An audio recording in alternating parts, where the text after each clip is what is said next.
She was in the middle of Maple Street in broad daylight, standing on her back legs with a black plastic bag clenched in her jaws. A full-grown German shepherd, rich black and tan, her chest heaving like she'd run miles. She didn't move when I stepped off my porch, just stared straight at me. I'm Helen. I'm 82. I've lived in New Hope, Pennsylvania my whole life, and I've never seen anything like this. My feet carried me toward her before my mind caught up. When I got close enough, I saw the tremor in her legs, the dirt matted in her fur, the raw scrape near her paw. She lifted her head once, almost like she was offering me the bag. I took it. The knot was tight, plastic stretched thin. My fingers fumbled, heart pounding so loud it drowned out everything else. When it finally came loose, I froze. Inside was a 2-month-old German shepherd puppy, rich black and tan, curled into himself, damp, his little body shuddering with every shallow breath. His eyes barely opened against the sudden light.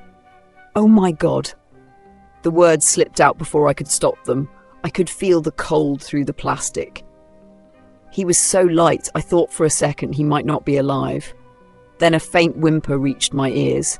The mother dog stepped closer until her side pressed against my leg. No growl, no bark, just this steady, desperate presence. She looked from me to him, back to me, like she was making sure I understood. The air was warm, but my hands were shaking. A car rolled past at the far end of the street, and the moment felt like it was happening in its own world. Just me, her, and the tiny life in my arms. I pulled him to my chest, feeling the damp soak into my sweater, and turned toward my house. She followed without a sound. I carried him inside and shut the door behind us, the click of the latch sounding louder than usual in the stillness of my house. The mother dog stayed right at my heel, close enough that I could feel her breath against my leg. She didn't look around or explore. Her eyes stayed fixed on the bundle in my arms. I knelt on the living room rug and set the puppy down on a folded towel.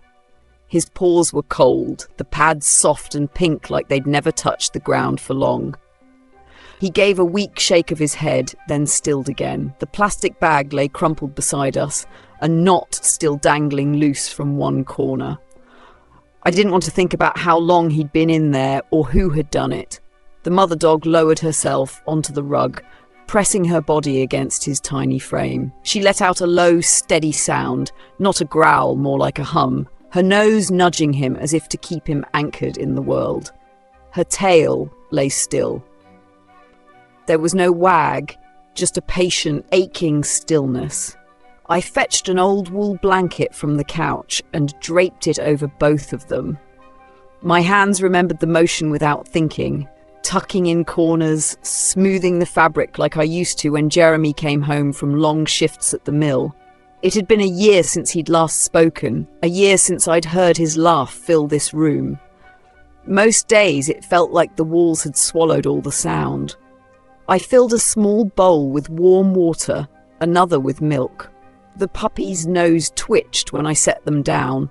His tongue darted out, tasting the milk, but his mouth was too weak to take more than a sip. I reached for a spoon and began lifting it to his mouth, drop by drop. His tiny throat worked to swallow, each gulp so quiet I had to lean in to hear it. The mother, Trixie, I decided to call her, never took her eyes off him. I could see the outline of her ribs beneath her fur. She must have been searching for food before she found me. Maybe she'd been searching for someone. Outside, the afternoon sun lit up the lace curtains, throwing soft patterns across the floor. Dust floated in the air, catching the light. It looked like another quiet day in New Hope, the kind that passes without anyone noticing. But inside my house, everything felt different.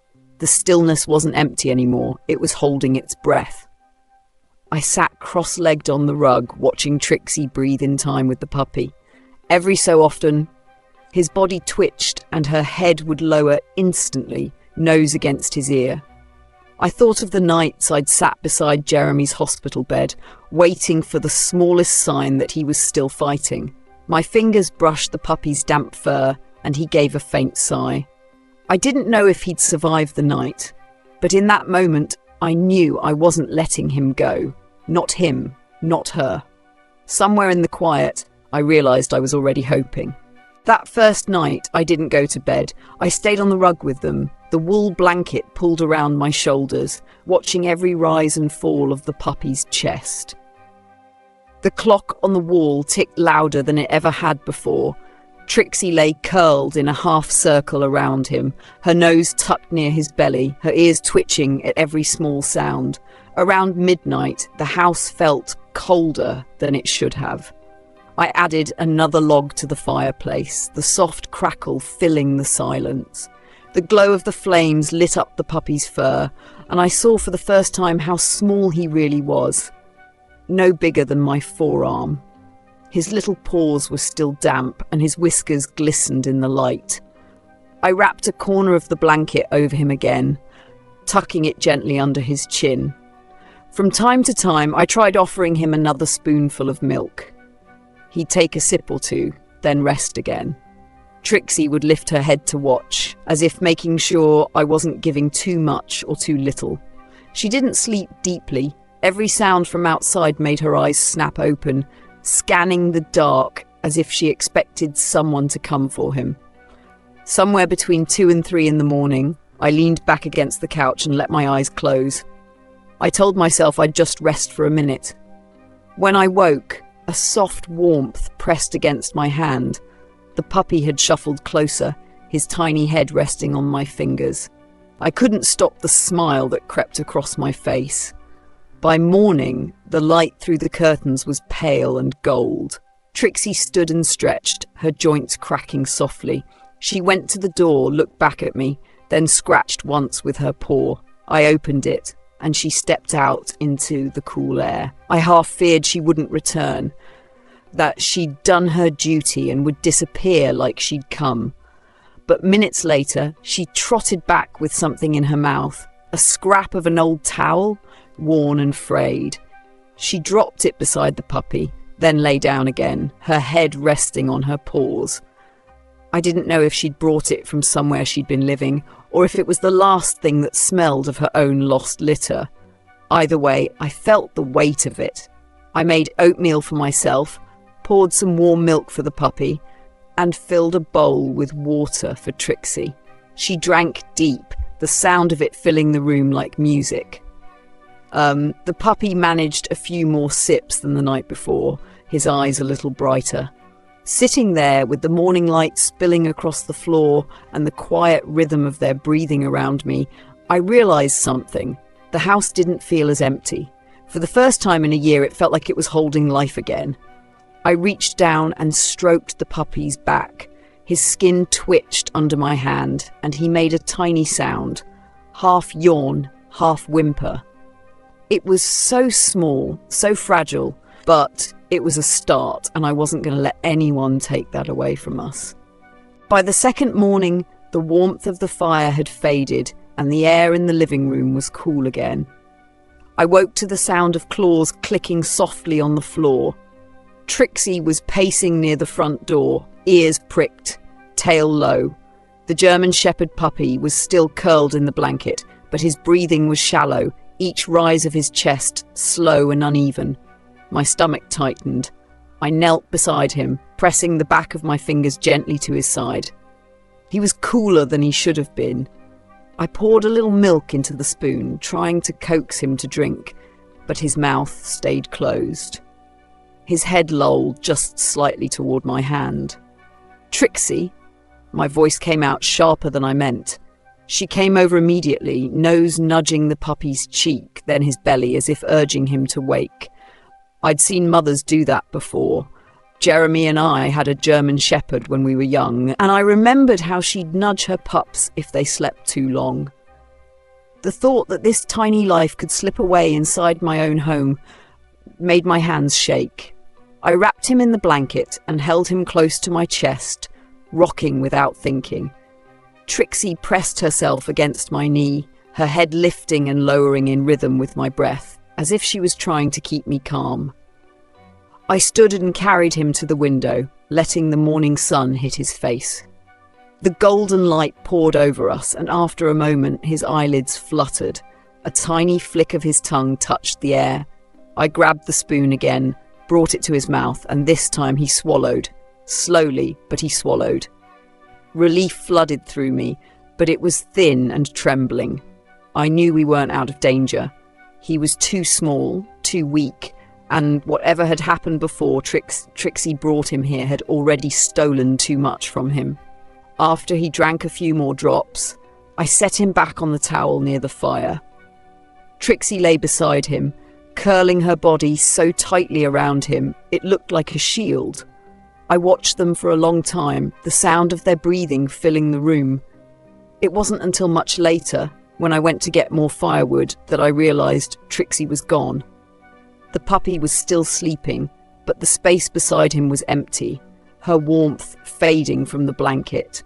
I stepped onto the porch, scanning the street, calling softly, but there was no sign of her. A cold knot formed in my chest. I didn't know if she'd gone to find food, to search for something she'd lost, or if someone had taken her. All I knew was that I couldn't lose them both. I checked the yard first, calling her name, even though I knew she might not answer to it yet. The street was still, the kind of quiet morning you only get in New Hope, Pennsylvania, when the air is cool and the sun hasn't yet burned away the mist. No Trixie, no sound of paws on pavement. Back inside, the German Shepherd puppy was awake, his eyes tracking me as I moved. He gave a small questioning whimper, and I felt that familiar pull in my chest. I sat beside him on the rug, letting him sniff my hand before I stroked his back. His fur was warmer now, his breathing steadier. He was holding on, but barely. I fed him another few spoonfuls of milk, watching his tiny tongue flick against the metal. Every drop seemed to take effort.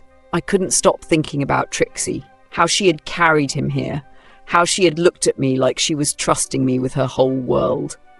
An hour passed, and the knot in my stomach tightened. I wrapped the puppy in the blanket, tucking him into the crook of my arm, and stepped onto the porch again. This time, I walked to the end of the street. That's when I saw her. She was trotting toward me from the far corner, carrying something in her mouth. As she got closer, I realized it was a piece of bread. Stale and dirty, but bread. She must have gone searching for food, not for herself, but for him. When she reached me, she dropped it at my feet, then pushed her nose against the puppy in my arms, whining softly. My throat tightened. I'd seen loyalty before, but nothing like this. She didn't care for herself, only for him. I brought them both inside and set the bread aside. The puppy was too small to chew it, but I broke it into pieces and soaked them in milk, letting Trixie eat. She devoured it quickly, then went straight back to curling around him, her head resting on his tiny back. That afternoon, I pulled an old quilt from the closet and spread it near the fire. It had been Jeremy's favourite, the one he'd nap under in his armchair after Sunday lunch. I hesitated before laying it down, part of me still holding on to the past, but when I saw the way Trixie and the puppy sank into its folds, I knew I'd done the right thing. For the first time since they'd arrived, Trixie closed her eyes fully and slept. The puppy, pressed against her, let out a tiny sigh that I felt more than heard. I sat back in the chair and watched them. 2 lives that had found their way to my door. 2 lives that didn't know it yet, but had already begun to stitch mine back together. And I wasn't going to let anything tear it apart again.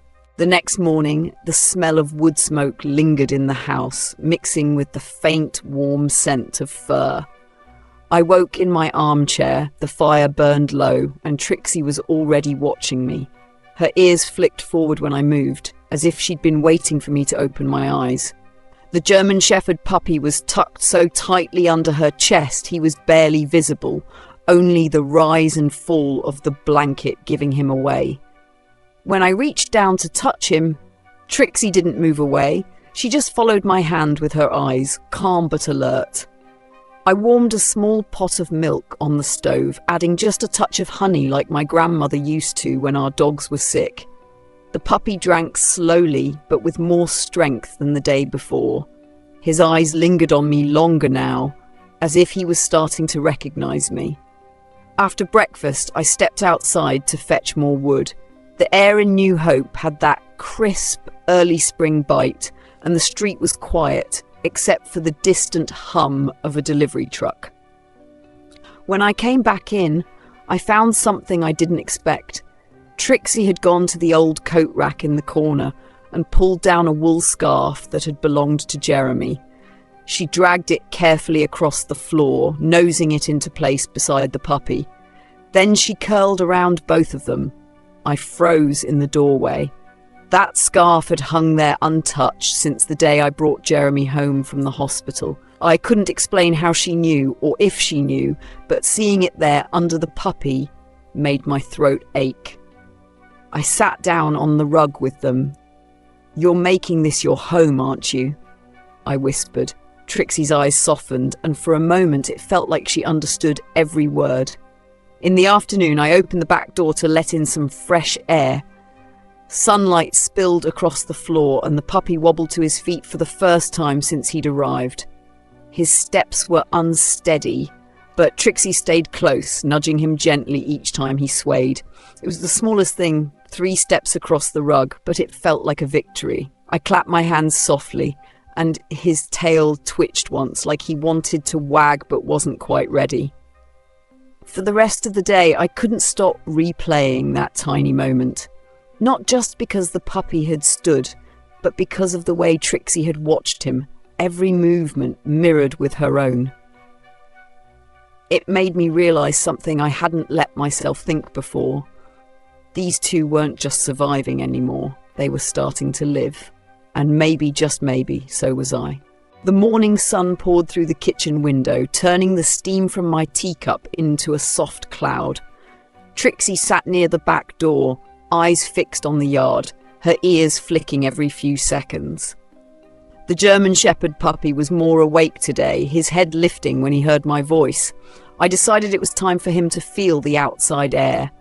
I bundled him in the old quilt, the same one Trixie had claimed, and carried him to the porch. The moment the door opened, Trixie stepped out ahead of me, scanning the street like she was making sure it was safe. The air was fresh, tinged with the smell of damp earth from last night's rain. We stayed in the yard at first, letting the puppy feel the sun on his face. He blinked, sniffing the breeze, his nose twitching with every new scent. Trixie stayed close, her shadow almost covering him as he wobbled forward on unsteady legs. He took 3 steps toward the grass, paused, then tried again. His tiny paws sank slightly into the wet ground, and he gave a small sneeze that made me laugh for the first time that day. That's when I heard footsteps on the sidewalk. My neighbour, Frank, slowed as he passed, his brow furrowed. "That your pup?" he asked, nodding toward the blanket in my arms. "He is now," I said. Frank shook his head. "Saw a couple kids last week tossing black bags into the ditch by the old bridge. Couldn't get there fast enough. Sheriff's been looking, but..." He trailed off, glancing at Trixie. "Guess you found one." I felt a cold ripple go through me. I looked at Trixie, remembering the knot in that plastic, the weight of it in my hands. My arms tightened around the puppy without thinking. Frank tipped his hat and kept walking, leaving me standing in the sunlight that suddenly didn't feel as warm. Trixie moved closer, her body pressing against my leg as if she sensed the shift in me.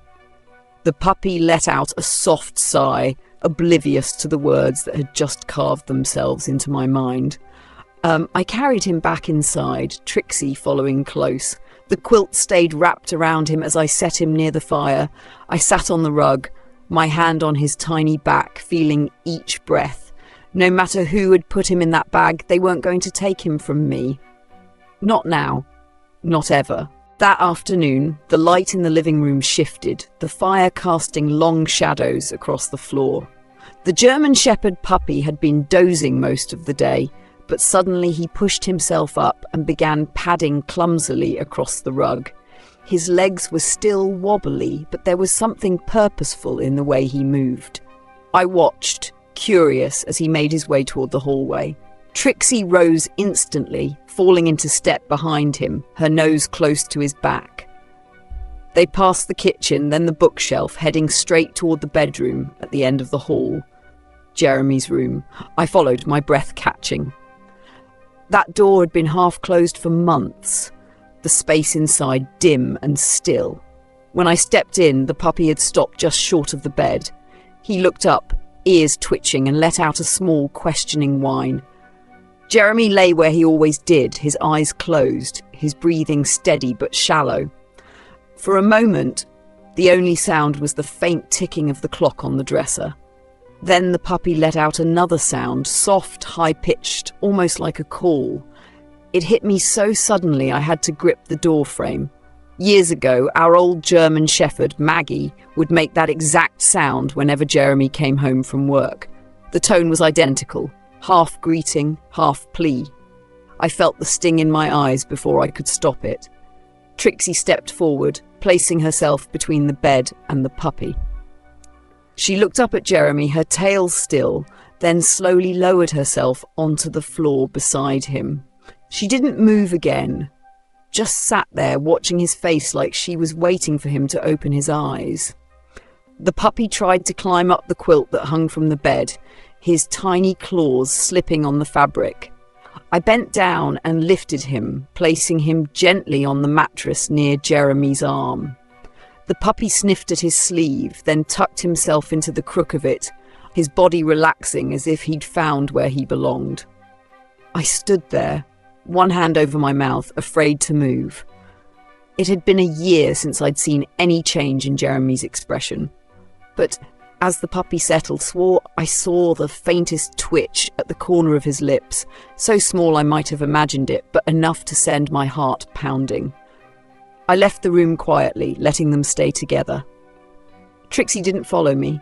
She stayed by his side, her head resting on the edge of the mattress, her eyes half closed. For the first time in a long time, that room didn't feel like a place of endings. It felt like a place where something might just begin again. The next morning, I woke to an unfamiliar sound, a faint scratching from down the hall. My heart jumped and I hurried toward Jeremy's room. Trixie was standing by the bed, her head low, ears pinned back. The German shepherd puppy was on the mattress where I'd left him, but something was wrong. His breathing was shallow again, his body trembling under the quilt. I scooped him up, feeling the cold in his paws and the way his head rested limp against my wrist.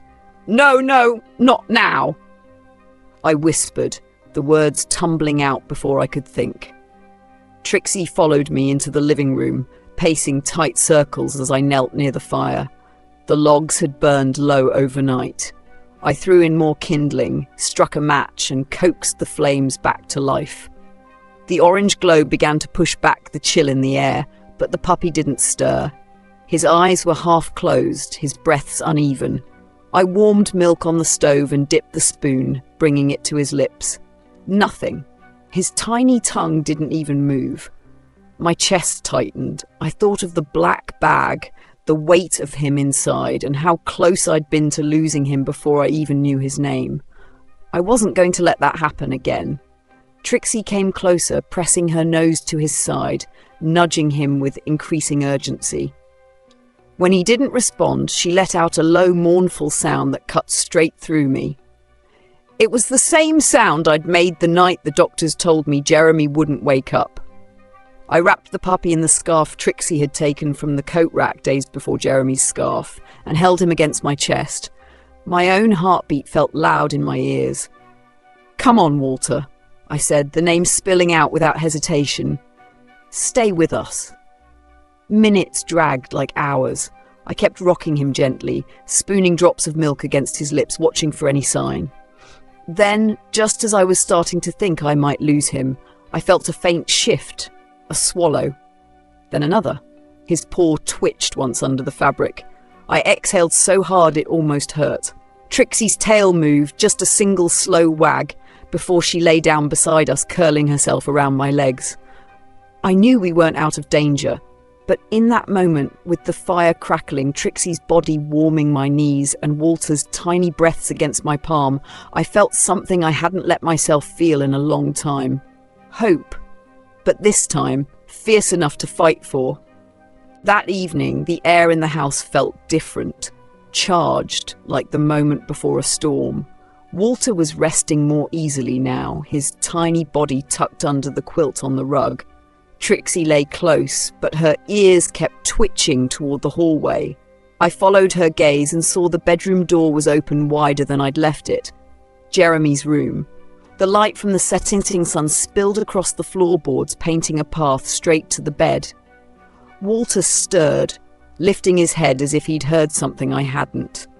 Then, to my surprise, he stood, still wobbly but determined, and began padding toward the door. Trixie was on her feet instantly, following close behind. I rose to stop them, but something in me froze. I stayed a step back, watching as the puppy crossed the threshold. He stopped beside the bed, staring up at Jeremy.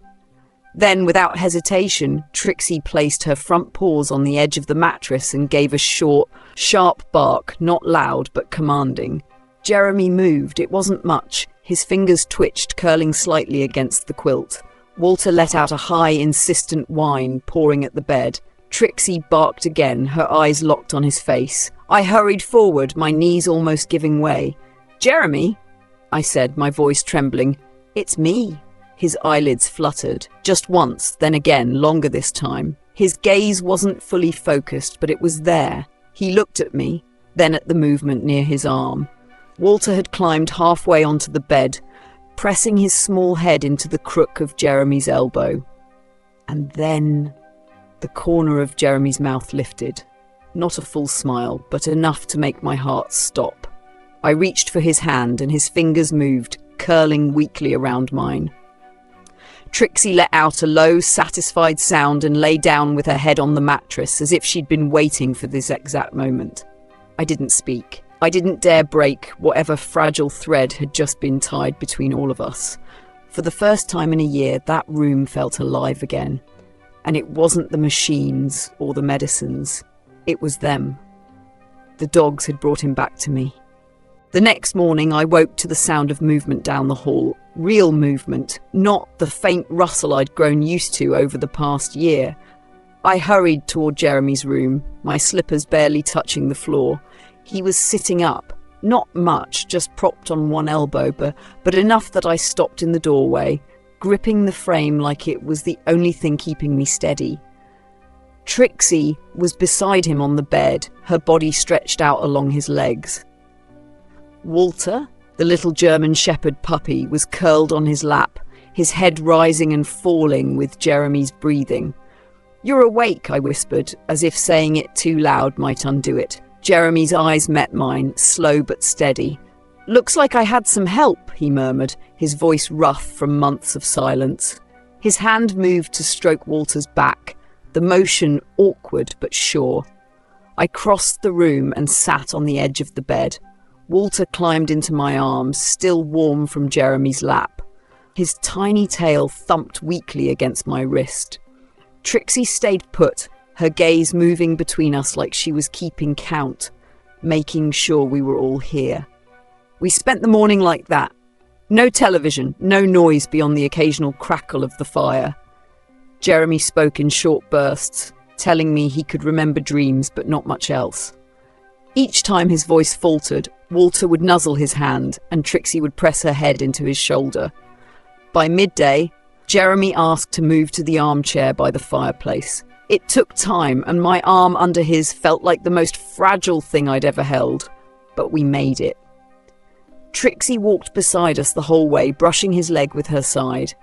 When he finally settled into the chair, Walter hopped onto the quilt at his feet, curling into a tight ball. Jeremy's hand found Trixie's head, and he scratched gently behind her ears. She leaned into it with a low sigh, her eyes closing as if she'd been waiting a lifetime for this. I stood there, memorizing the scene, the man I loved, the dogs who had brought him back, the room that felt whole again. The quiet wasn't empty anymore. It was full of warmth, of breath, of second chances. and for the first time, I let myself believe we had many mornings like this ahead of us. I sometimes look at Walter, this young, bright-eyed German Shepherd puppy who stumbled into our lives, and wonder how different things might have been if he hadn't shown up that rainy morning. I think about Trixie, my steady shadow who made room in her quiet heart for this clumsy little brother. And I think about Jeremy, how he laughs again now, how he lets Walter curl against his leg in the evenings, as if the weight of that tiny body keeps him grounded. Walter didn't just find a home, he gave us back something we didn't realize we were losing. He reminded us that healing doesn't always come in one sweeping moment. Sometimes it's in the small, relentless nudges of love. A head pressed into your palm, a tail wag when you walk into the room, a pair of eyes that look at you like you are the only thing in the world worth believing in. This little guy's journey from abandonment to rehabilitation shows how important non-profit rescue groups really are. Caring for a rescued puppy is more than love, it's responsibility, it's pet care. Walter needed us, but the truth is we needed him too. So if you've ever wondered whether opening your heart to an animal could change a life, let me assure you it can, and that life just might be your own. Join our Brave Paws family. Be their voice. Be their hope.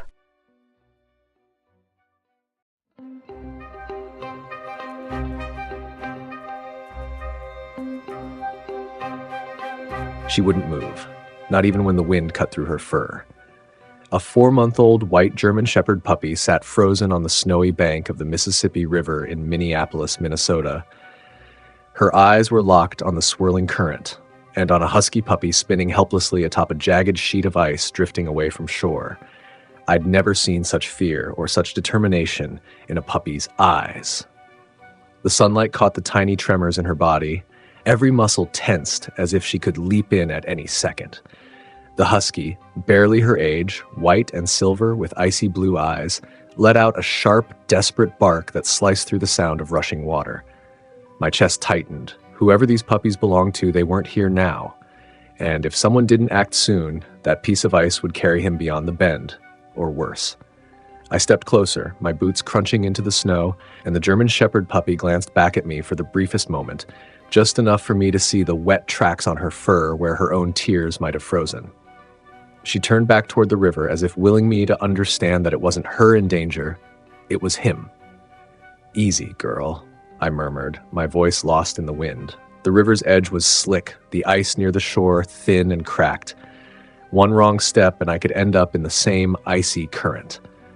But she didn't blink. Her gaze stayed on the husky puppy as if her very life depended on him being safe. The ice chunk spun slowly, the current tugging harder. His paws shifted, claws scraping uselessly at the frozen surface. He looked toward the German Shepherd puppy and whined. A sound so raw and pleading made my throat burn. She answered with a short, urgent bark, and I swear in that moment, it was as if she was begging me in her own language. Somewhere deep inside me, a memory flickered. Of another winter, decades ago when I was a boy. We had a shepherd mix named Scout. I lost him to the river during a thaw, too far away for me to reach. I'd never forgotten the helplessness in his eyes. And now, here it was again, staring back at me from two different puppies. "Mary!" I shouted over my shoulder to my wife, who was just catching up on the trail. "Call 911 and find rope, anything!" She didn't hesitate, digging through her pack and then sprinting toward the parking lot. The German Shepherd puppy inched forward on the bank, paws at the edge, her tail stiff. One wrong move, and she'd be in the water with him. My pulse pounded. This wasn't just about saving a husky puppy anymore. If he went under, she wouldn't stay here. She'd go after him, and I'd be chasing them both. A crack split the air, the kind of deep, echoing boom that makes the ground feel hollow beneath your feet. The flow lurched, sending the husky sliding toward the edge. The German Shepherd puppy barked, sharp and desperate, and in that frozen second I knew, if I hesitated now, I'd lose them both. I dropped to my knees in the snow, the cold biting straight through my jeans, and scanned the river for any path I could take. There was none. The current was a twisting black ribbon beneath that pale sheet of ice, and it moved faster than I'd realized. The husky puppy's flow was already drifting toward the center, spinning just enough to keep him off balance. He kept slipping, his claws scraping for a hold, each movement sending splinters of ice skittering into the water. The German Shepherd puppy let out a low, anxious whine, pacing in tight circles before returning to her vigil at the edge. She wasn't just watching, she was willing me to do something. Every glance she threw my way hit like a shove in the chest. I wanted to tell her I was trying, but my throat felt locked. Behind me, Mary's voice cut through the wind. "Harry, rope's in the truck." She was already halfway there, her boots breaking through the crust of snow. The sound of her urgency spurred me to my feet. I took 2 steps back from the edge, but the husky's yelp stopped me cold. The floe had hit another chunk of ice, jarring him so hard he almost went over. He scrambled on his belly, paws splayed, sides heaving. The German Shepherd puppy barked at him, sharp and commanding, like she thought her voice alone could pull him back. And somehow, he listened, inching toward the center of his fragile island. I knew what was coming if we didn't act. That slow, merciless pull downstream where the current split and dragged anything caught in it toward the old bridge pylons. The water there was choked with debris, frozen in jagged shapes. A puppy wouldn't last 30 seconds. "Hang on, buddy," I muttered under my breath, though I knew he couldn't hear me over the river. My eyes darted along the bank, searching for any natural overhang or branch I could use. Nothing. Just snow, ice, and the endless dark water moving beneath it. The German Shepherd puppy crept closer to the edge, her nails clicking against the thin ice.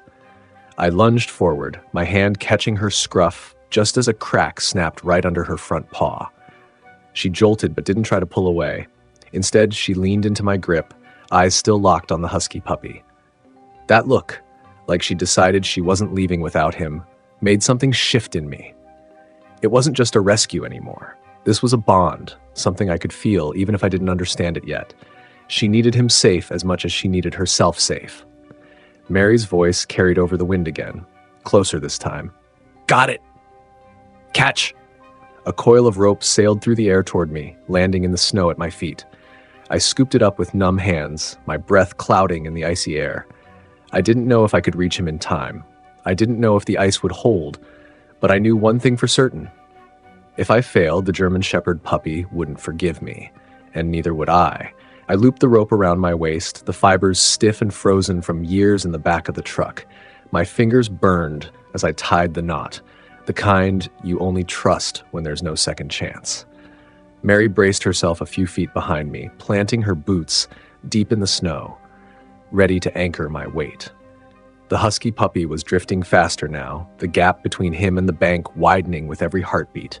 He kept shifting his paws, trying to find balance, but each move sent the flow spinning. The river hissed where ice met water, a sound that felt far too alive, as if it was waiting to claim him. The German Shepherd puppy let out a sharp, high bark, then another, faster, urgent. She was pacing again, ears forward, her tail rigid.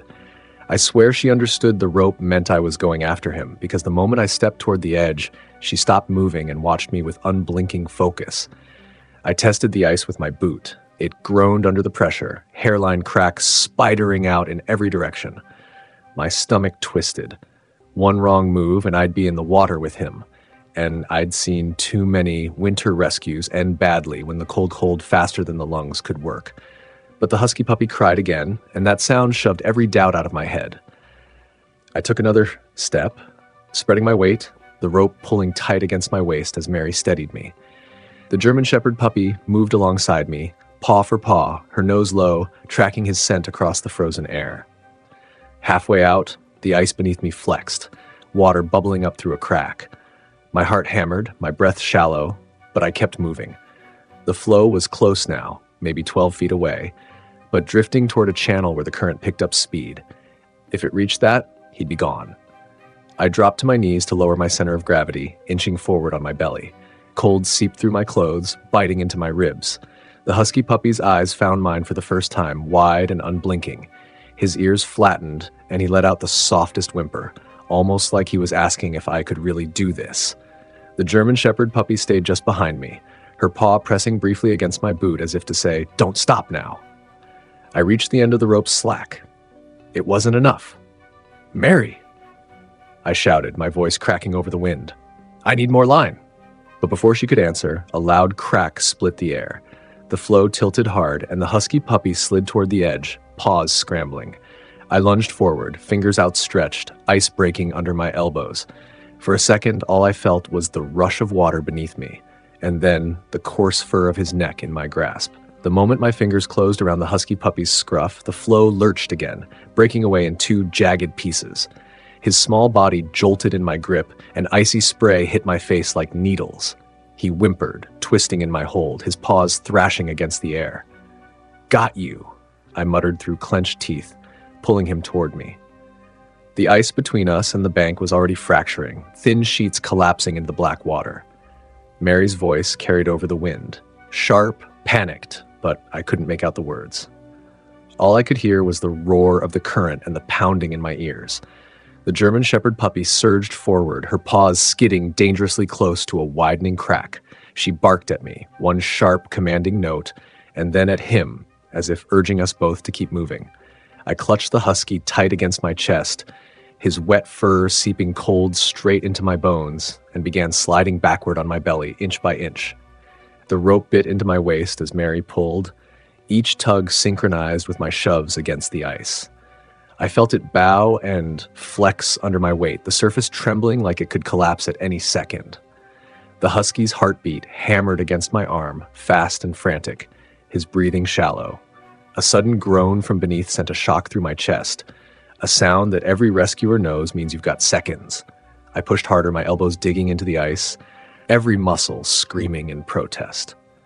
The German Shepherd puppy stayed right in front of me, moving backward with perfect timing, like she understood the safest path better than I did. We reached the thicker ice near the bank just as the piece I'd been on gave way with a deafening crack. Cold water rushed in behind us, swallowing the gap where the floe had been. Mary dropped to her knees, hauling me in with both hands, her breath ragged in the frigid air. I collapsed onto the snow, still clutching the husky puppy. His body was trembling violently, his eyes half closed. The German Shepherd puppy pressed herself against him, wrapping her neck over his as if shielding him from the wind. "Harry," Mary panted, kneeling beside us. "We have to get them warm. Now." She stripped off her own coat, wrapping it around the husky. I pulled mine around the German Shepherd puppy, who didn't resist, but didn't take her eyes off him. Not even for a second.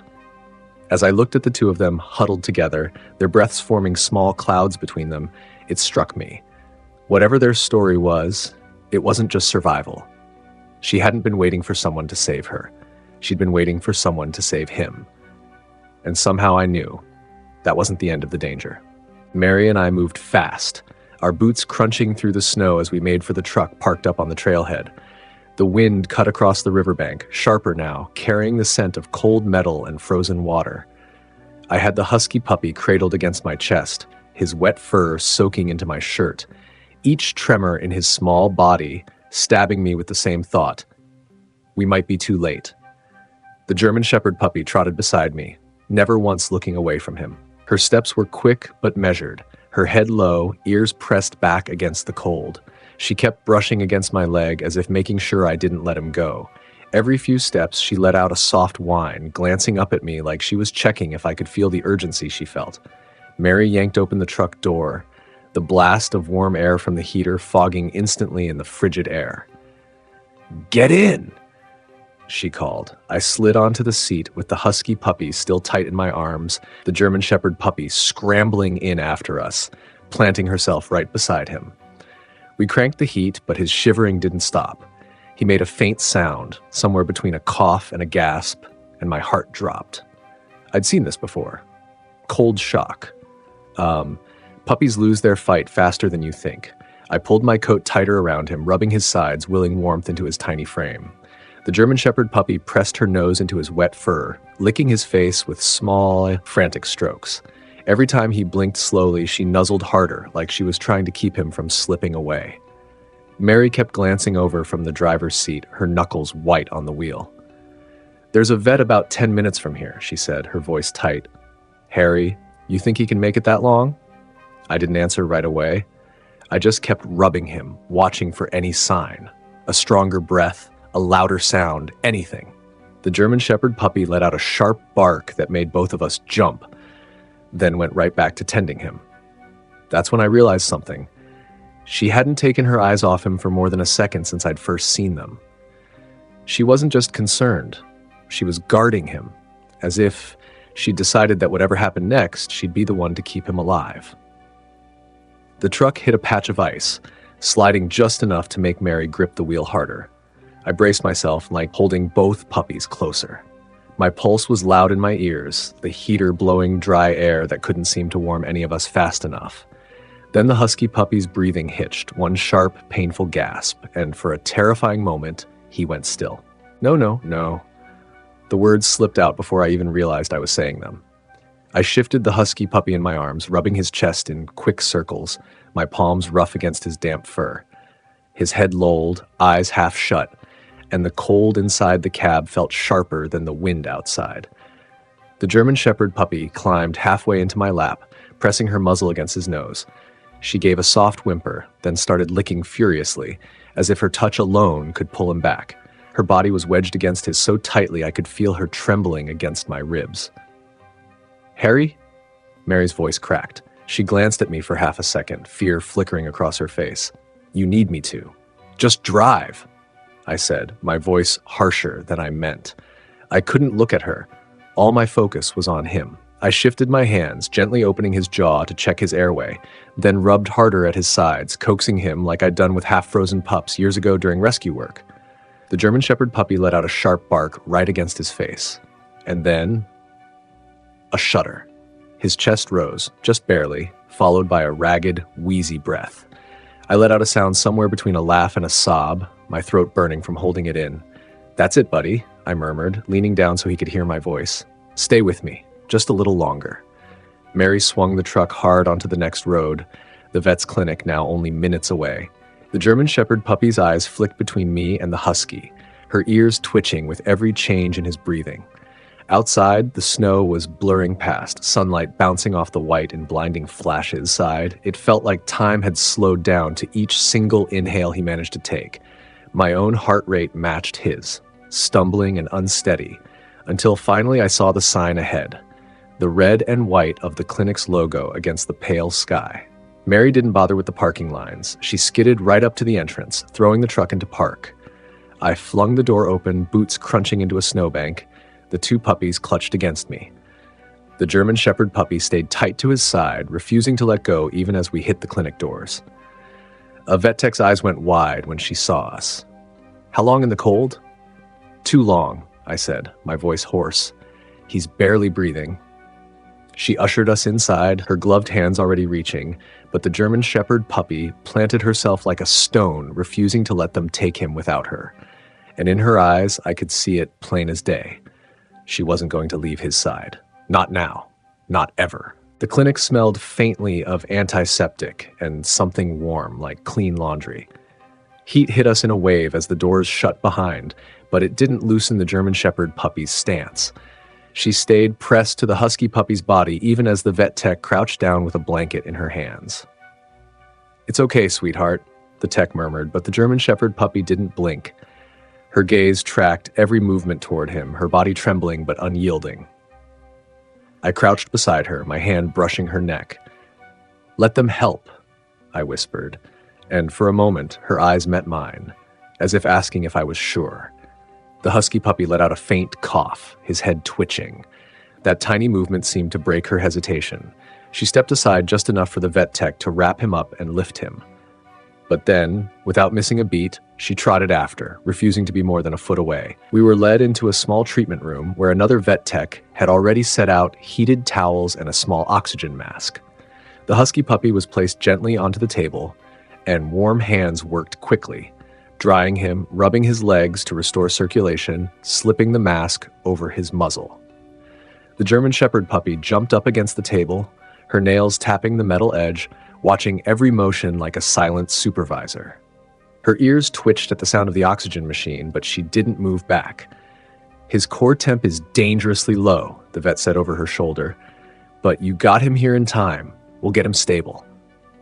I exhaled for what felt like the first time since I'd stepped onto that ice. My knees felt weak, the adrenaline draining all at once. I looked down at the German Shepherd puppy, still poised like she might be called into action again. "You did it," I murmured to her. Mary stood just behind me, her voice soft. "She's not leaving without him, is she?" I shook my head slowly. "Not a chance." The vet wrapped the husky puppy in one more heated towel, his breathing finally deeper, more rhythmic. She glanced at me. "You two related?"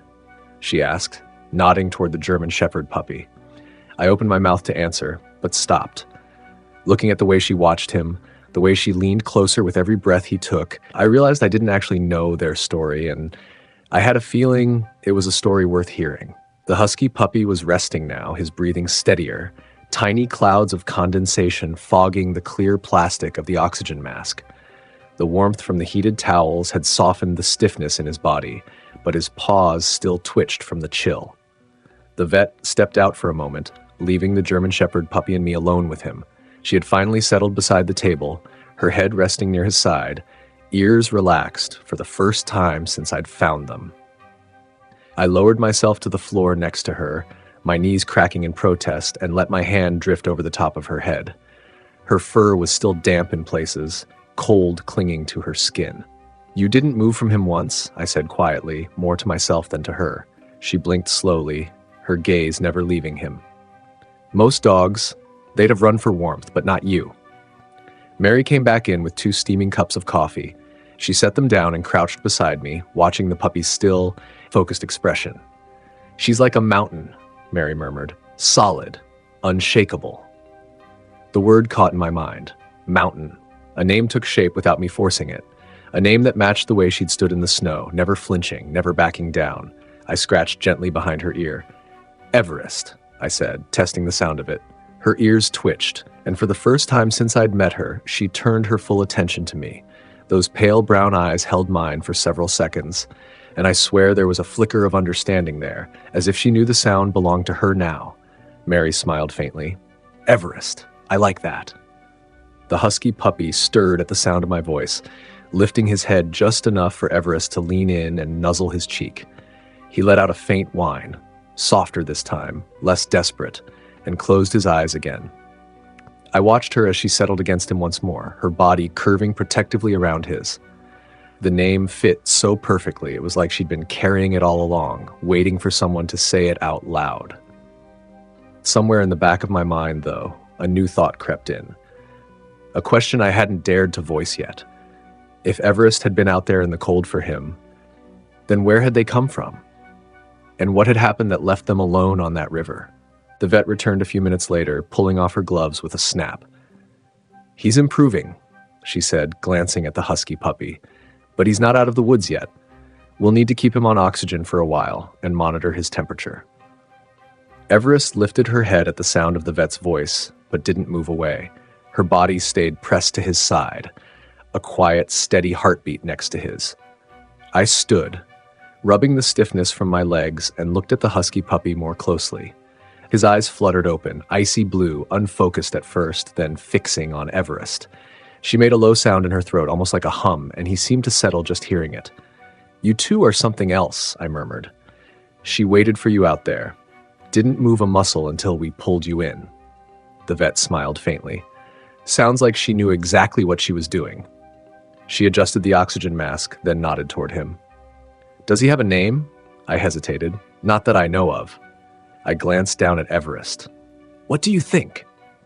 Mary stepped forward, resting a hand on my arm. "Remember that story you used to tell? The sled dog that saved the town? What was his name?" "Balto," I said instantly, the image of the legendary husky flashing in my mind. I looked at the pup on the table, his breathing finally stronger, and the name felt right. "Balto," I repeated softly, leaning down so he could hear it. His ears twitched, and for a moment he tried to lift his head. Everest responded by licking his muzzle once, gentle as a whisper. Mary smiled. "Everest and Balto. Sounds like a pair you don't separate." The words hit deeper than I expected. I'd seen bonds between animals before, but this was something rare. She'd faced the freezing wind, the dangerous river, and certain death, not for herself, but for him. I didn't know who had left them out there or why, but one thing was already decided in my mind. Whatever their past had been, their future wasn't going to involve being apart. And I had a feeling the real fight for that future was only just beginning. The next morning, I was back at the clinic before the sun had fully risen, the frost still clinging to the edges of the windows. The air outside bit at my face, but inside the small treatment room it was warm, almost too warm, the hum of the oxygen machine steady in the background. Everest was curled on the floor beside Balto's kennel, her head resting on her paws. She lifted it the moment she saw me, tail thumping once against the tile before her gaze flicked right back to him. Balto was sitting up now, a light blanket draped over his shoulders, those piercing blue eyes fixed on her as if they'd never known life apart. The vet looked up from a chart. "He's stable enough to leave today," she said. But her eyes softened. They came in underweight, both of them. Whoever had them before didn't take care of them, and if you hadn't found them yesterday... She didn't finish the sentence. She didn't have to. Mary stepped in behind me, her arms full of supplies, blankets, food, a couple of new collars. "We can take them," she said without hesitation, glancing at me, "at least until we find out if someone's looking for them." I knew what she meant. Foster. A safe place until an owner came forward. But watching Everest and Balto lock eyes, their paws brushing through the bars as if they couldn't stand to be apart, I felt something settle deep in my chest. "They've been through enough," I said quietly. "If someone gave them up, I'm not giving them back." The vet smiled faintly. "Then you'd better be ready. They've got energy to burn once they're healthy again." We signed the papers, and the moment the kennel door opened, Everest was inside, pressing her head into Balto's neck. He let out a small, happy rumble, the first sound from him that wasn't fear or pain. I clipped a collar around her neck, the tag still blank, and Mary did the same for Balto. When I stood, both puppies moved in unison, one on each side of me, as if they'd already decided their place in the world was right there. Walking out into the morning light, I felt the cold hit us again. But this time, it didn't seem to matter. Everest kept glancing up at me, her steps perfectly matched with Balto's, and I realized something. The river hadn't just tested them. It had tested me too, and the part I didn't expect, they'd saved something in me just as much as I'd saved them. We brought them home that afternoon, the sun catching the frost on the trees so everything glittered like glass. Everest rode in the back seat, her head resting on my shoulder from behind, while Balto lay curled in Mary's lap, his breath finally even and warm. The heater hummed, filling the cab with that drowsy quiet that comes after a storm. But I couldn't stop glancing in the rearview mirror, as if making sure they were still there. When we pulled into the driveway, Everest hopped out first, landing in the snow with a light bounce. She turned immediately to the truck, waiting for Balto before taking a single step toward the house. Mary carried him out, his paws touching the snow for the first time since the river. He hesitated, then, with a gentle nudge from Everest, padded forward. Inside, we set out blankets near the fireplace. The crackle of the wood seemed to put them both at ease. Balto sank into the pile of soft fabric, while Everest circled once and lay down, pressed to his side. She didn't close her eyes until his head rested against her shoulder. I sat on the floor across from them, a mug of coffee cooling in my hands. "You two really are inseparable," I said softly. Mary knelt beside me, her hand resting lightly on my arm. "And maybe that's how it should be," she replied. Over the next hour, they explored together, cautiously at first, then with the clumsy curiosity only young puppies have. Everest would dart ahead, nose to the floor, then pause and glance back to make sure Balto was following. If he lagged, she trotted back, touching her nose to his, before moving again. When it came time for their first meal, Everest didn't touch her bowl until Balto started eating. Only then did she lower her head, but still with one ear tilted toward him, listening. Watching them, I realized the bond I'd seen on that frozen riverbank wasn't just survival. It was something forged in the kind of danger that changes you forever. By evening, the house was quiet, except for their slow breathing near the fire. I leaned back in my chair, the weight of the last 24 hours finally settling over me. Mary caught my eye, and I knew she was thinking the same thing I was. These two hadn't just survived the river. They'd survived whatever life had thrown at them before it, and they were meant to face whatever came next, together. And I was going to make sure they could. This little guy's journey from abandonment to rehabilitation shows how important nonprofit rescue groups really are. And sometimes the rescue isn't just about one life. It's about the bond that refuses to be broken. Everest had stood guard on that frozen bank, her eyes locked on Balto, willing him to survive. Balto had fought the river's current, holding on just long enough for someone to reach him. They'd beaten the cold, the fear, and the odds together. Watching them now, safe and warm by the fire, I couldn't help but think how close the world came to losing them both. Caring for a rescued puppy is more than love. It's responsibility. It's pet care. It's making a promise that no matter what they've been through, their future will be brighter than their past. When you share stories like theirs, you're not just watching a happy ending, you're helping create the next one for another dog still waiting to be saved. If Everest and Balto's story touched your heart, please like, comment, and share this video. Every time you do, you help us reach more people, save more lives, and give more animals their second chance. Join our Brave Paws family. Be their voice. Be their hope.